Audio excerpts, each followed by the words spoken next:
Explain ko lang po yung restriction ng sasakyan, sir. Ang restriction natin, sir, bawal po siyang gamitin as property for hire. Ibig sabihin po, bawal po siya ipang-grab, carpool, or any ano po na for hire.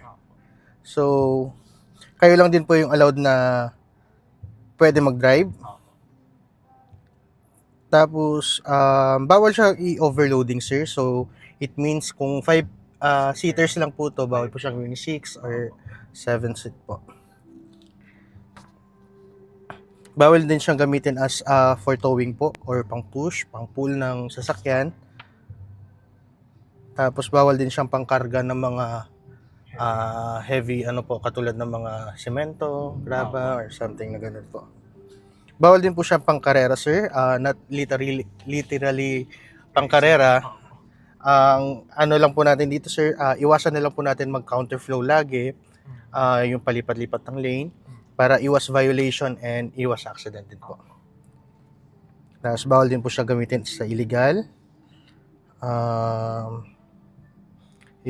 Bawal siyang gamitin ng ibang driver nang walang pahintulot po namin. Tapos return natin, sir, same time po for 2 days. Bawal siyang ibenta, sir, or isang lang. Syempre. And then, sir, regarding sa cleanliness natin, sir, pag soli, sir, kailangan din pong malinis. Okay? Or magcha-charge lang po tayo ng cleaning fee if ever po. If ever po, magkano po yung clean? Sa mga sedan kasi, sir, 250 na eh. Dito eh. Okay lang. Loss and damage key natin if ever na, yun nga, ma-loss, ma-misplace, ma-damage po, biglang nasagasaan ng ibang sasakyan or something. 15,000 po yung fee po natin or yung charge po natin or depende kung magkano po yung gawa sa kasa.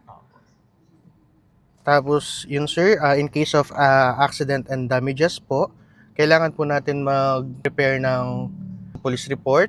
Yun, sir, once na kayo po yung nabangga, kailangan po kayong isettle nung nakabangga sa inyo para masettle nyo rin po kami. So yung usapan po is between you and the nakabangga, pero nandun naman din po yung assistance namin kung paano po.